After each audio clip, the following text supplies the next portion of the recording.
الحمدللہ رب العالمین والصلاة والسلام علی سید الاولین والآخرین سیدنا و نبینا و مولانا محمد وعلی آلہ وصحبہ اجمعین، اما بعد۔ واجب التکریم خواتین و حضرات، آپ اس وقت میرے سامنے موجود ہیں تو میں سوچتا ہوں کہ آپ کی خوش قسمتی کا کوئی اندازہ نہیں کیا جا سکتا۔ زندگی میں آپ نے بہت سفر کیا اور کریں گے، مگر یہ مبارک سفر کہ آپ اللہ تعالیٰ کے گھر کی زیارت کے لیے جا رہے ہیں اور مدینہ منورہ میں سرکار دو عالم صلی اللہ علیہ وسلم کی بارگاہ میں حاضر ہوں گے، اس سے بڑا کوئی شرف نہیں، نہ کوئی درجہ۔ یہ آپ کو اللہ تعالیٰ جو انعام دے رہا ہے، یقین جانے ایسا انعام اور احسان اللہ تعالیٰ نے زندگی بھر آپ پر نہیں فرمایا۔ جنگ تبوک میں 3 ساتھی جو نا وہ سستی کی وجہ سے رہ گئے، نبی علیہ السلام کے ساتھ سفر نہ کر سکے، تو سورہ توبہ میں ان کا ذکر آتا ہے، ثلاثۃ الذین خلفوا۔ انہوں نے سچ بول دیا کہ حضور ہمارے پاس کوئی عذر نہیں، ہم جھوٹے ہیں، بلا وجہ نہیں جا سکے۔ آپ نے بائیکاٹ کروا دیے، 50 دن بائیکاٹ، بیویاں بھی کھانا پکا کر آگے رکھ دیتی، بولتی نہیں تھی۔ ان کے لیے قرآن پاک کہتا زمین تنگ ہو گئی، تو جب قرآن میں توبہ اتری تو حضرت کعب بن مالک رضی اللہ عنہ آئے، جو پہلے سلام کہتے تھے اور دیکھتے رہتے تھے کہ حضور جواب نہیں دیتے، اور وہ 50 دن ان کے لیے نا قیامت کے گزرے۔ تو جب آیتیں اتری تو حضور نے فرمایا کعب، تیری زندگی میں آج کے دن سے زیادہ مبارک کوئی دن نہیں آیا کہ اللہ نے تیری توبہ قرآن میں منظور کی۔ تو آپ بھی یقیناً مبارکباد کے مستحق ہیں کہ اب اللہ تعالیٰ آپ کو موقع دے رہا ہے۔ کہ میں نے اور آپ نے زندگی میں شاید اپنے کتنے دفتر سیاہ کیے، ہمارے منہ کالے ہو گئے، ہم اس لائق نہیں ہیں کہ خدا کی بارگاہ میں جائیں۔ وہ مرزا غالب نے سچ کہا تھا، کعبہ کس منہ سے جاؤ گے غالب، شرم تم کو مگر نہیں آتی۔ ہم اپنی طرف دیکھیں تو جانے کے لائق نہیں، مگر یہ اس کی نوازش اور مہربانی ہے کہ اس نے اپنے رسول کے ذریعے ہمیں موقع دیا کہ تم مکہ آ جاؤ، اور جیسے کسی کے دروازے پر آ کر ہاتھ جوڑ دیتے ہیں تم معافی مانگ لو، میں تمہاری زندگی بھر کے گناہ معاف کر دوں گا۔ حضرت ابو ذر غفاری رضی اللہ تعالیٰ نے ایک آدمی کو دیکھا اور پوچھا کہاں سے آئے؟ انہوں نے کہا میں بلد حرام سے آیا، وہاں تجارت کے لیے گئے تھے یا کسی کے ملنے کے لیے؟ کہا نہیں، صرف حج کے لیے گیا تھا۔ تو آپ نے فرمایا استان فالعمل، اب آئندہ کے لیے نئے سرے سے کام کرو، پچھلا حساب تمہارا جو تھا نا وہ بے باک ہو گیا، اللہ نے معاف کر دیا۔ اور اس سے بڑا انعام کوئی نہیں کہ ہم ساری عمر کے گناہ بخشوا ہیں، اس سے بڑی اللہ کی کرم نوازی کیا ہے؟ اور اللہ کے رسول علیہ السلام نے ضمانت دی کہ الحج المبرور لیس له جزاء الا الجنہ، کہ جو حج قبول ہو جائے اس کا کم از کم بدلہ یہ ہے کہ اللہ تعالیٰ نے جنت عطا۔ تو میں اور آپ اس پر جتنا جی چاہے اللہ کا شکر ادا کرنا وہ بکام ہی ہے، یہ اللہ کا بہت بڑا فضل اور انعام ہے ہم پر۔ مگر اس سلسلے میں 2-3 باتیں میں آپ کی خدمت میں عرض کروں گا کہ حج کے لیے چلے جانا تو یہ موقع لوگوں کو مل جاتا ہے، مگر حج اس طریقہ سے جس طرح اللہ کے رسول علیہ السلام نے کیا، یقین جانے بڑے بڑے اہل علم کو نصیب نہیں ہوتا، یہ عالم بھی محروم رہتے ہیں۔ میں نے بڑے بڑے اماموں کی کتابیں پڑھی جنہوں نے حج کیا، مگر بعد میں آ کر جب سنت رسول کا مطالعہ کیا کہ حضور نے کیسے کیا تو پتہ چلا کہ یار یہ فقیہ اور اماموں کی اپنی باتیں تھیں، یہ تو رسول اللہ کا حج نہیں تھا۔ دوبارہ کتابیں لکھیں حج پر اور پھر گئے اور نئے سرے حج کر کے آئے۔ اللہ نے قرآن پاک میں جو کہا نا فمن کان یرجو لقاء ربہ فلیعمل عملا صالحا، کہ جو آدمی یہ یقین رکھتا ہے کہ اس نے ایک دن اللہ کے سامنے پیش ہونا ہے وہ صالح عمل کرے۔ تو حضرت فضیل ابن عیاض سے لوگوں نے پوچھا صالح عمل کی تعریف کیا، کس طرح پتہ چلے کہ یہ کام ٹھیک ہے؟ فرمایا 2 باتیں جب تک نہ ہوگی وہ عمل نیک نہیں ہوگا۔ اخلصہ واسطہ، ایک تو خالص اللہ کے لیے ہونا چاہیے، کوئی اور نیت نہیں، کسی کی اولاد نہیں ہو رہی وہ جاتے ہیں کہ وہاں دعا مانگیں گے بیٹا دے، یہ بعد کی باتیں آپ بے شک کریں، مگر جانا ہی ان باتوں کے لیے یہ کوئی بات نہیں۔ اصل مقصود جو ہے وہ اللہ کی رضا ہے کہ ہم جائیں اور اپنی سابقہ زندگی کے گناہ خدا سے معاف کریں۔ پہلے یہ خالص نیت ہو، اس کے ضمن میں آپ 2 چیزیں اور مانگ لیں۔ اور دوسری بات فرمایا وہ اسلم، کہ طریقہ جو ہے نا حج کا وہ اللہ کے رسول کے طریقہ کے مطابق ہونا چاہیے۔ اگر نیت میں خلل ہے، خالص نہیں، وہ بھی عمل مردود ہے، اور اگر حضور کا طریقہ نہیں وہ بھی غلط ہے۔ آپ دیکھیں گے کتنے لوگ ہیں جو آپ کو بھی کتابیں ملی ہوئی ہیں، میں نے عمر گزار دی، اور یقین جانے عالم اسلام میں ایک شخصیت ہوئی ہے جس نے عمر گزار کرنا حج صاف کیا کہ اللہ کے رسول کا حج کیا تھا، ایک ایک غلطی کی نشاندہی کی۔ وہ کتاب جو اردو میں ترجمہ ہو گیا زاد المعاد فی حدی خیر العباد، جو ساری کائنات سے افضل سے اللہ کے رسول، ان کا طریقہ کیا تھا؟ ہر معاملے میں، نماز روزہ سب پر ہے۔ اور حج پر جو چیپٹر لکھے وہ تو بہت لمبے چوڑے کہ حج میں لوگوں نے کیا گڑبڑ کر دی، ہر آدمی نے اپنی مرضی کی باتیں داخل کر دی ہیں، وہی کتابیں آپ لوگوں کو یہ دے دیتے ہیں۔ خدا کے لیے نا آپ جا رہے ہیں، کوشش کریں کہ حج مسنون کریں، وہ حج کریں جو اللہ کے رسول علیہ السلام نے کیا۔ اگر اس کے علاوہ کوئی بات ہوگی نا تو اللہ کے رسول علیہ السلام فرماتے کل عمل لیس علی امرنا فرا، ہر وہ عمل جو میں نے حکم نہیں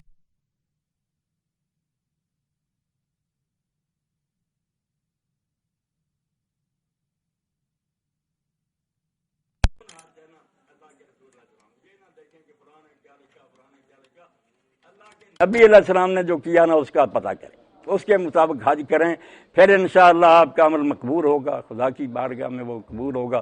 ورنہ بعض لوگ آپ دیکھتے ہیں، شاید آپ کی کتابوں میں لکھا کہ جب طواف شروع کرنا تو جیسے نماز کے لیے ہاتھ اٹھاتے ہیں نا دونوں، اس طرح ہاتھ اٹھا اور بسم اللہ واللہ اکبر۔ اب خدا جانتا ہے اللہ کے رسول نے یہ کام کبھی نہیں کیا، اور نہ اللہ کے رسول کے صحابہ میں سے کسی نے کیا۔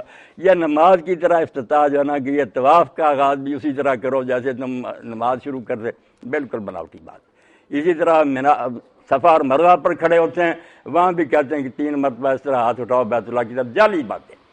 اللہ کے لیے آپ نے بڑی رقم خرچ کی ہے، اور اللہ آپ کا یہ سفر قبول فرمائے، مبارک کرے، زندگی بھر کے ہمارے گناہ معاف کرے۔ مگر یہ میری منت اور سماجت ہے کہ آپ ضرور کوشش کریں کہ یار ہمیں کوئی مسنون حج کی کتاب دو جو اللہ کے رسول نے کیا، جس میں حوالہ ہو کہ اللہ کے رسول علیہ السلام نے یہ کام کیا۔ جو فلاں امام نے کہا فلاں وہ ٹھیک ہے، نیک ہے، مگر دین جو ہے نا اللہ کے رسول پر ختم ہے۔ 2 ہی دین کی بنیادیں ہیں، لا الہ الا اللہ کہ عبادت صرف خدا کی ہو، محمد رسول اللہ طریقہ وہ ہو جو اللہ کے رسول نے بتایا، اللہ کی عبادت اس طرح جس طرح محمد مصطفیٰ صلی اللہ علیہ وسلم نے کی، یہ ضمانت ہے۔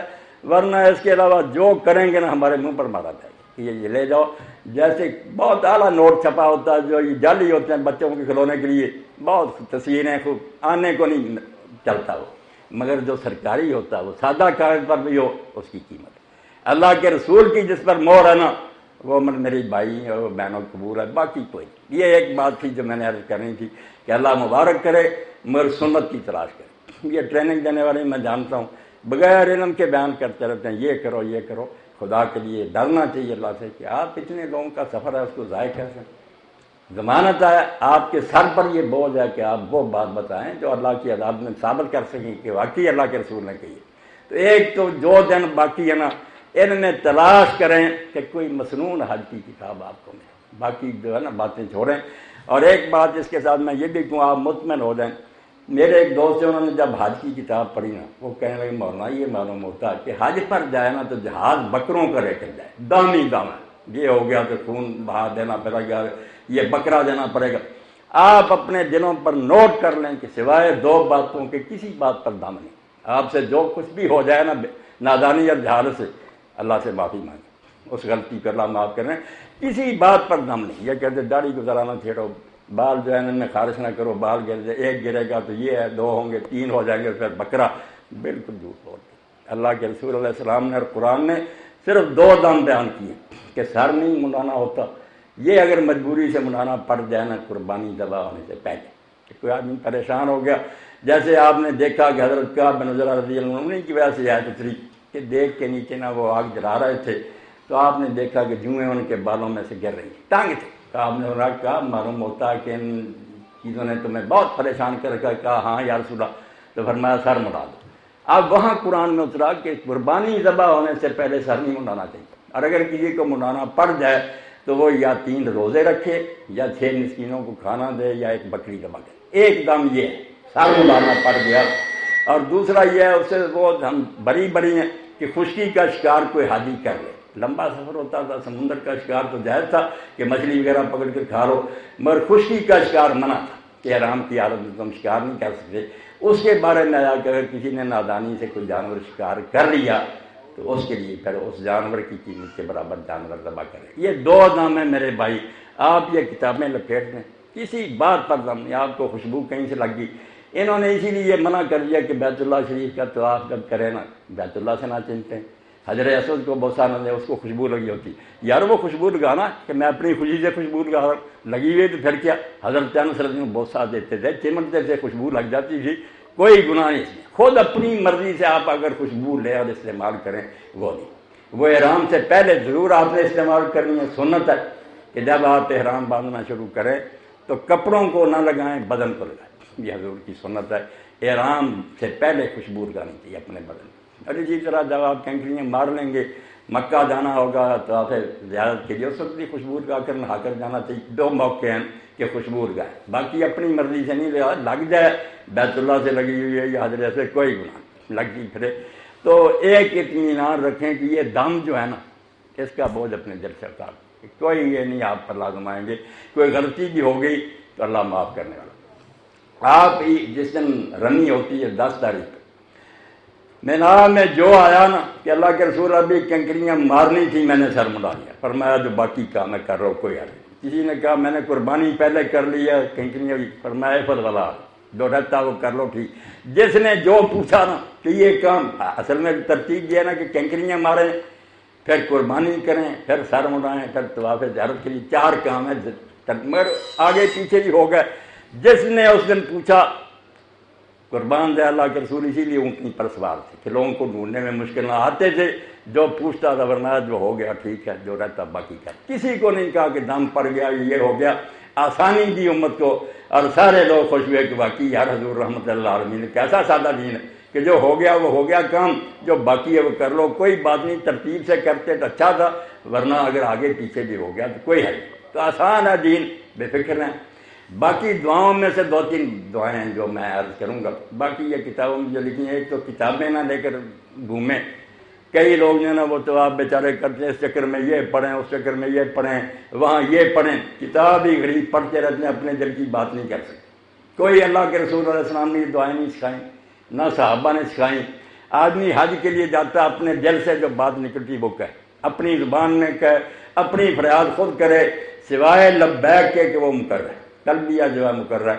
جیسے اللہ اکبر سے نماز شروع ہوتی ہے، لبیک آپ نے کہنا، جتنا ہو سکے شروع میں بھی اسی سے ہوگا احرام شروع، کہتے جائیں، مسجد میں بھی جا کر حجر اسود تک کہتے جائیں لبیک۔ یہ یاد کرنے کی بات ہے، اس میں بھی میرے بھائی بہنیں پریشان ہوں، کئی بوڑھے ہیں یا ایسے سادہ نہیں، اتنا بھی کہتے جانا لبیک اللہم لبیک، بس کافی، لبیک اللہم لبیک۔ اگر پورا یاد ہو جائے لبیک اللہم، 4 ٹکڑے پڑھنے، اس طرح بعض لبیک کر پہلے پر ہی رک جاتے ہیں، لبیک نہیں، آپ لبیک اللہم لبیک یہاں سٹاپ کریں، پھر لبیک لا شریک لک لبیک، پھر ان الحمد والنعمت لک والملک، چوتھا پھر لا شریک لک۔ 4 الگ الگ جملوں میں پڑھنا، یہ ترانہ ہے حاجی کا۔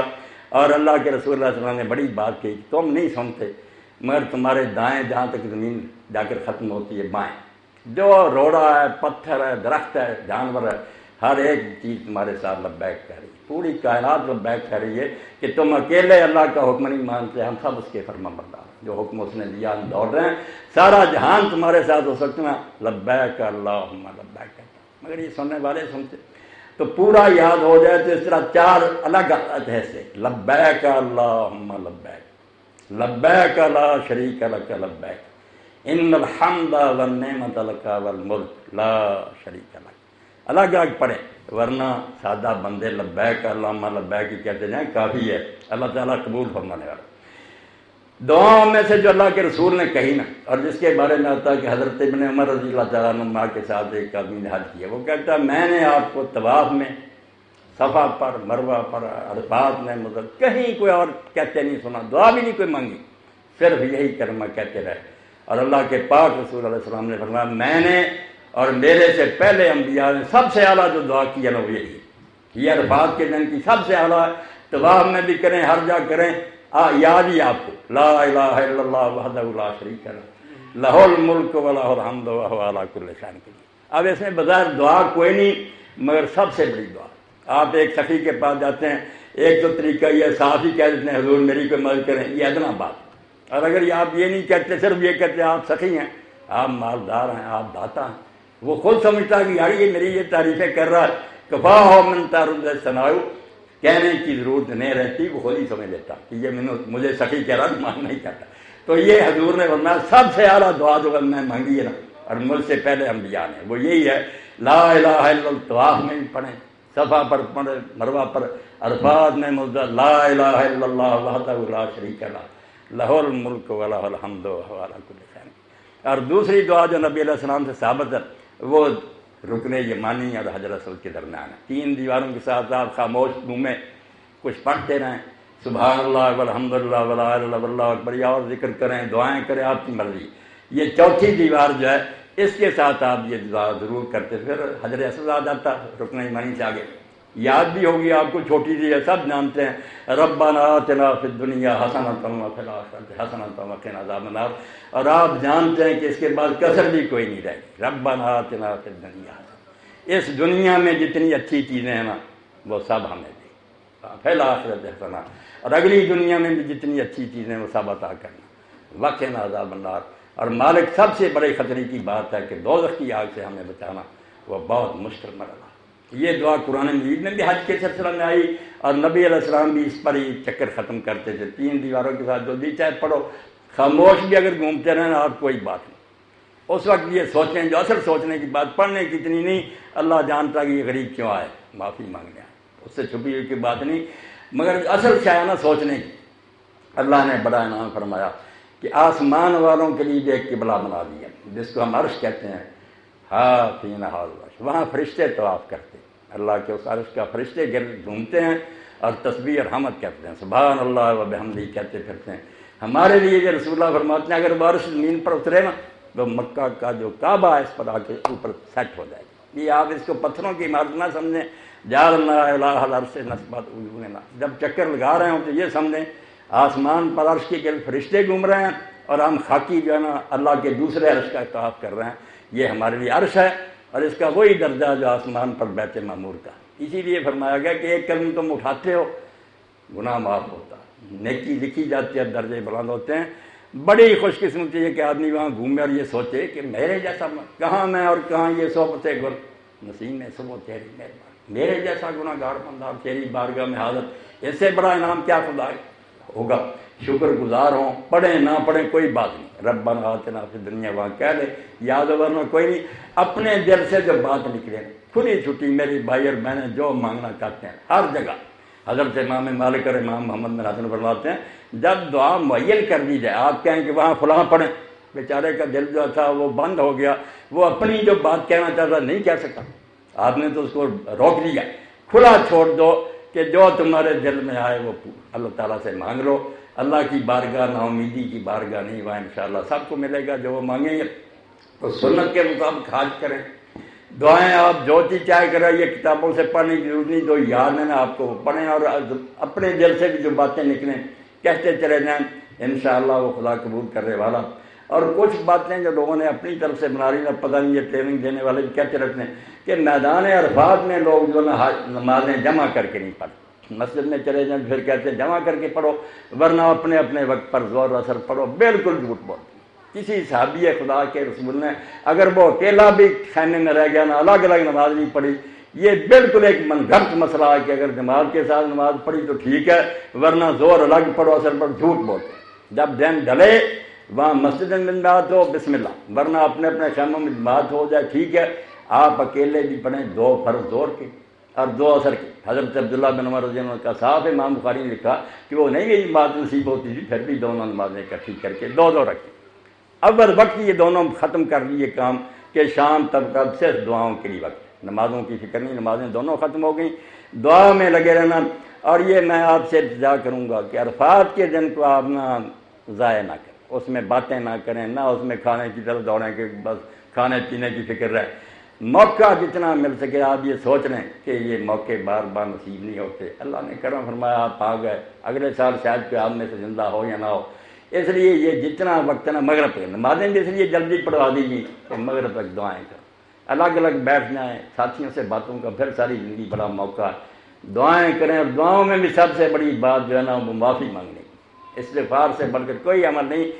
حضرت حسن بصری جیسے ولی بیٹھے تھے، ایک آدمی آیا اور آدمی فرمایا استغفار کر، کسی نے کہا رزق کی کمی، 4 آدمی آئے اپنی حاجتیں پیش کی، یہی کہتے رہے استغفر اللہ پڑھا گیا۔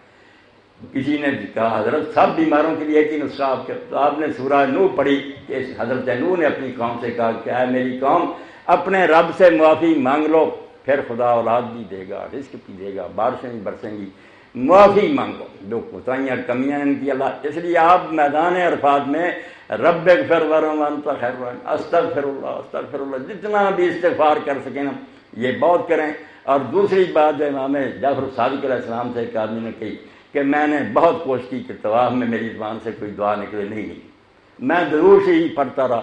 تو امام نے فرمایا کہ جو لوگوں نے مانگا نا وہ بن مانگے تجھے مل گئے. اگر تو ضرور سے ہی صرف پڑھتا رہا نا تو جو لوگ کیا کر مانگتے رہے نا وہ سارا بن کہے تجھے ملا. اس لیے استغفار اور درود شریف اس کو آپ نے ناغا نہیں کرنا. جہاں جائیں نا درود پاک کی بہت کثرت کریں, کیونکہ جو کچھ ہمیں ملا ہے حضور کے طرف سے ملا. اگر آپ کی امت نہ ہم ہوتے پتہ نہیں کس کفر کے گڑھے میں گرے ہوتے. الحمدللہ یہ سارے سفر مکہ مدینہ کی زیارتیں رسول اللہ کا صدقہ. اس لیے آپ کو نہیں بھولنا, کہیں آپ جائیں درود پاک پڑھیں. کیسے حضرت عبید نے کہا رسول اللہ میں کتنا آپ پر درود پڑھوں. آپ نے بڑے ذاکر شاکر تھے, عالم تھے بڑے. آپ نے بھائی جتنا ہو سکے کہنے لگے میں تیسرا حصہ پڑھوں. حضور نے فرمایا ٹھیک ہے زیادہ کر لے بہتر. اس نے کہا آدھا, جتنے ذکر ان میں زیادہ. پھر آخر میں کہا کہ حضور میں سمجھ گیا کچھ ہی نہیں پڑھوں گا سوائے درود شریف. اس وقت بھی آپ نے کہا بھائی اگر تو یہ کرے گا تو خدا تیری ساری ضرورتوں کا خود کفیل ہو جائے گا, آپ ذمہ لے لے گا. اس لیے استغفار میرے بھائی, لا الہ الا اللہ وحدہ لا شریک لہ, اور یہ درود پاک, یہ تین دعائیں تو آپ ناغا نہ کریں. اس کے علاوہ آپ کا جو دل چاہے نا وہ کرتے رہیں. ان باتوں کا ضرور خیال رکھیں. انشاءاللہ میرے اور آپ کے لیے برکت کا باعث ہوگا. آپ کے ذہنوں میں کوئی بات ہو تو انشاءاللہ پوچھ سکتے ہیں, کھلے دل سے سوال کر لیں. دعا ہے میری کہ اللہ تعالیٰ میرا اور آپ سب کا عزت میں آپ کے ساتھ ہی قبول فرمائے, اس کو بابرکت بنائے, بار بار موقع دے. اور جو پیچھے بیچارے ترس رہے ہیں ان کو اللہ تعالیٰ یہ چانس دے. کتنے ہیں جو یہاں ہیں مگر وہ حج میں بغیر جانے کے وہ لکھے جائیں گے. کتنے ہم میں سے بد نصیب ہیں جو جائیں گے مگر حاجی نہیں لکھے جائیں گے. ان کی نیتوں میں کھوٹ ہوگا, صحیح طریقہ نہیں ہے. وہ جانے کے باوجود حاجی نہیں, کوئی یہاں بیٹھے ہوں گے مگر وہ تڑپ رہے ہیں, نیچے نیک ہیں. اللہ تعالیٰ انہیں حاجیوں کا ثواب دے گا. میرے سامنے حضرت علی حجویری جنہیں ہم داتا گنج بخش رحمۃ اللہ علیہ فرماتے ہیں, وہ کشف المعدوم میں لکھتے ہیں کہ لوگ حج پر گئے. عرب عبداللہ بن مبارک بہت بڑے عالم تھے, محدث ہیں, فقیہ ہیں. انہوں نے مزدلفہ میں خواب دیکھا, عرفات سے لوٹ کر رات وہاں گزارتے ہیں. خواب میں انہیں کہا گیا کہ دمشق میں فلاں محلہ میں علی ابن موفق جو ہے نا اس سال جتنے حاجی آئے ان سب میں سے اس کا حجرہ کو زیادہ پیارا. اب نہ ہی اس کو جانے نا اس کو باپ کو نہ مانے. حیران ہوئے کہ خواب میں پورا ایڈریس دیا گیا. یہ سفر کر کے پھر دمشق گئے, محلہ ڈھونڈا, مکان ڈھونڈا, دروازہ کھٹکھٹایا تو پوچھا نام, اس نے کہا علی نام. باپ کا نام, اس نے کہا موفق. پتہ ٹھیک تھا. انہوں نے کہا آپ کو حج مبارک ہو. اس نے کہا نہیں حضرت میں حج پر نہیں گیا. وہ بھی سچا تھا. آپ نے پھر مبارک دی. اس نے کہا نہیں میں نہیں گیا. تیسری بار کہا تو اس نے کہا حضرت بات بتائیں میں سچ کیا میں حج پر نہیں گیا. جب انہوں نے خواب بتایا پھر وہ رو پڑا اور اس نے کہا گیا نہیں میں, مگر 30 سال سے میرا شوق تھا اور تھوڑا تھوڑا میں نے خرچ اکٹھا کیا تھا. یہ سارے ارادہ تھا کہ حج پر جاؤں, مگر رات کے وقت میری بیوی کو درد دے, بچہ جاننے کی تکلیف ہوئی, دل اس کا خراب ہوا. اس نے کہا گھر والے جو ہے نا پاس والے ان کے گھر سے گوشت پکنے کی خوشبو آ رہی, تھوڑا سا وہاں سے مسالہ لاؤ میں چاہتا ہوں, دل خراب ہو رہا. میں گیا اور ان سے کہا, انہوں نے کہا نہیں یہ ہم نہیں دیں گے. میں نے اصرار کیا کہ آپ تھوڑا سا دے دیں. آخر انہوں نے بیچاروں نے کہا کہ ہم 3 دن سے بھوکے ہیں اور مردار مرغی جو ہے نا وہ گندگی کے ڈھیر سے اٹھا کر لائے ہیں, وہ پکا رہے ہیں, اس لیے آپ کے کھانے کی نہیں. جب اس نے بیوی سے آ کر ذکر کیا اس نے کہا اللہ کے بندے کیا حج کرنا, پڑوسی بھوکے مرنا ہے, دے دو پیسے. اس نے کہ 30 سال کا شوق میں نے نا ختم کر دیا, وہ پیسے ان کو دے دیے. تو حضرت عبداللہ نے کہا اسی لیے خدا نے کہا کہ یہ جو آئے ہیں نا ان سے مجھے عبداللہ بن مبارک علی ابن موفق کا زیادہ پیارا. اس لیے کئی یہاں بیٹھے ہی حاجی ہو جاتے ہیں, کئی وہاں جا کر بھی نامراد رہ جاتے ہیں.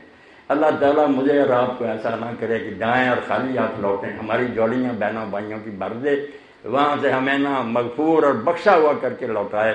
اور مدینہ منورہ بھی حاضر ہوں. تو سرکار دو عالم صلی اللہ علیہ وسلم نے کتنی بات کہی. ہم افسوس کرتے ہیں یار حضور کا زمانہ نہ پایا ہوتے تو زیارت کرتے.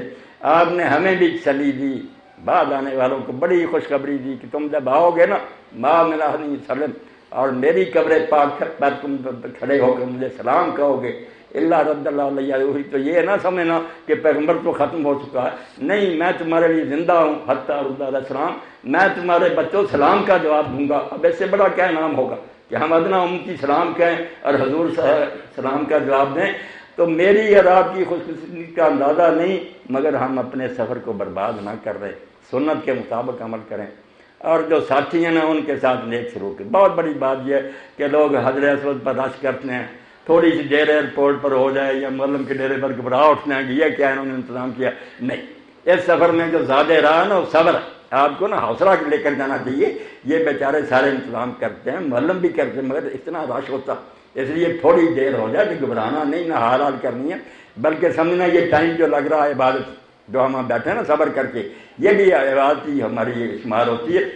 تو اللہ تعالیٰ قبول فرمائے، آسان کرے، بار بار جانے کے موقع دے، اور اس سفر کو سنت کے مطابق صحیح طریقہ سے ادا کرنے کی توفیق دے، قبول فرمائے۔ وآخر دعوانا الحمدللہ رب العالمین، والصلاة والسلام علی رسول الامین سیدنا و نبینا محمد وآلہ وصحبہ اجمعین۔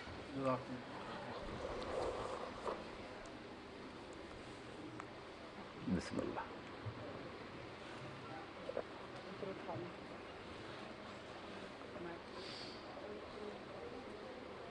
ہم ان کو ایئرپورٹ پہ لیں گے، کہہ دو نا، یہ بیبیاں دی ایک ضروری کہہ دو۔ اعوذ باللہ من الشیطان الرجیم، بسم اللہ۔ سب نے میری بہنوں اور بھائیوں نے سنی۔ ایک بات تو ذہن میں یہ بٹھائیں کہ حضرت سفیان ثوری پیدل سفر کر کے کوفہ سے مکہ آئے تو لوگوں نے کہا کہ آپ سواری پر آ جاتے، کوئی ناجائز نہیں تھا، مگر انہوں نے کہا کہ میری ناک میں اگر لوگ نکیل ڈال کر مجھے کھینچ کر مکہ لاتے اور میں قدم قدم پر سجدے کرتا تھا پھر بھی معافی مل جاتی تو یہ سستا تھا۔ اس لیے یہ پروٹوکول وغیرہ جو ہے نا وی آئی پی کا، اس کی توقع رکھنا کہ یہ لوگ ہمارے لیے وہی یہ کریں گے اپنی جگہ، مگر آپ یہاں سے یہ سمجھ کر جائیں کہ آپ مجرم ہیں، معافی مانگنے کے لیے جا رہے ہیں، کیا ہمارا ارادہ اور کیا ہماری عزت، کچھ نہیں۔ اپنے ذہن میں جتنی آپ کو ذلت اور رسوائی نصیب ہونا، میرے بھائی پلے بند ایئرپورٹ پر جہاں بھی اللہ تنگ کرے، آپ سمجھنے میں ایسی لائق تھا، یہی سلوک میرے ساتھ ہونا چاہیے تھا۔ ساری عمر خدا کی نافرمانیاں کی ہیں، معافی مانگنے آیا ہوں، کوئی ذات کے لیے تھوڑے آیا۔ تو دوسری بات یہ ہے کہ میں نے اپنی بہنوں کے بارے میں دیکھا، بعض بچیاں جو ہے نا وہ برقع استعمال کرتی، وہ احرام میں برقع پہنتی ہیں، جیسے یہ اب بھی پہنے ہوئے ہیں، یہ بات بالکل غلط ہے۔ لوگوں نے عجیب بات بنا لی، جو منع ہے وہ جائز کر لیا کہ برقع پہنتی منہ ننگا، حالانکہ برقع جو ہے نا یہ اور دستانے، یہ اللہ کے رسول نے عورتوں کے لیے منع کی۔ یہ صرف دو چیزیں نہیں، آپ باقی سارا لباس پہنے، برقع نہیں پہننا، دستانے نہیں پہننے۔ یہ فرمایا برقع جو ہے نا یہ فیشن ہے، زینت ہے، عام حالات میں ٹھیک ہے، مگر احرام کی حالت میں جیسے مردوں کے کپڑے اتروا دیے جاتے ہیں، آپ کا صرف یہ ہے کہ نقاب اور برقع اتروا دیا۔ چادر سے آپ پردہ کریں، جیسے یہ بڑی بوڑھیاں بیٹھی ہیں نا، چادر ہے اس سے جو کہتے ہیں نا پردہ نہ کرو، یہ غلط بات ہے، جو کہتے ہیں احرام میں پردہ نہیں، بالکل غلط بات ہے۔ حضرت عمر بن عائشہ فرماتی ہیں، حضرت اسماء فرماتی، جب لوگ آتے تھے ہمارے پاس، ہم اپنی جو چادریں تھیں منہ کے آگے کر رہے تھے، چادروں سے چھپا لیں، اور اس میں جو یہ تکلف ہے بناوٹی بات کی، وہ اپنے آگے پنکھا باندھیں، دور رکھیں، چہرے کو نہ چادر لگے، بالکل غلط بات ہے۔ بے شک چہرے کو چادر چھوئے، چادر سے آپ پردہ کر لیں، مگر یہ مشکل جو ہے نا منہ پر نقاب یا برقع ہر وقت پہننا، یہ میری بہن اللہ کے رسول نے صاف فرمایا لا تتبرج، برقع نہ عورت پہنے اور دستانے نہ پہنے، صرف دو چیزیں منع کی، باقی سارا لباس بیسک کپڑے۔ یہ ضروری بات تھی کہ برقعے آپ اتار لیں، چادریں لیں پردے والی، اس سے بے شک کوئی غیر مرد آئے تو اپنے منہ ڈھانک لے، پھر وہ منہ کو بھی لگیں تو کوئی بات نہیں۔ میں نے یہ بات اس لیے واضح کر دی کہ دیکھتا ہوں کہ برقع پہنتی رہتی ہیں، منہ ننگے ہیں، کچھ فائدہ نہیں اس کا۔ برقع آپ اتاریں، پردہ کرنے کی خواہش ہو تو بے شک اپنے منہ کے آگے کپڑا کر رہے ہیں۔ تو باقی میں اور آپ جیسے میں نے عرض کر دیا نا، ہم قصوروار ہیں، مجرم ہیں، خدا کی بارگاہ میں معافی مانگنے کے لیے جا رہے ہیں، اس لیے یہ بھائی ہماری خدمت میں کمی نہیں چھوڑیں گے ان کی ذمہ داری، مگر یہ توقع رکھیں کہ لوگ ہمیں وی آئی پی سمجھیں، یہ ذہن سے نکال دیں۔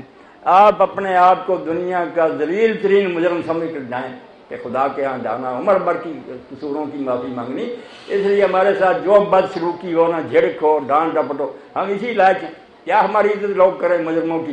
تو اس لیے یہ بیجا توقعات نہیں ہونی چاہیے، اور وقت جو ہے نا ملے وہ دعا اور عبادت میں گزاریں، اس کو سمجھیں کہ زندگی میں لمحہ یہ شاید پھر نہ آئے، وقت نہ ذرا بھی برابر ضائع کریں۔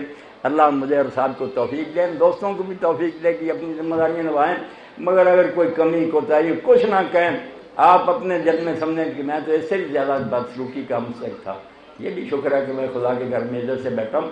اللہ تعالیٰ خیریت سے یہ سفر طے کرائے، بابرکت ہو، مبارک ہو، قبول کرے، پھر بھی موقع رب دے، اور جو ساتھی یہاں تڑپ رہے ہیں اللہ تعالیٰ انہیں بھی یہ چانس دے۔ وآخر دعوانا الحمدللہ رب العالمین۔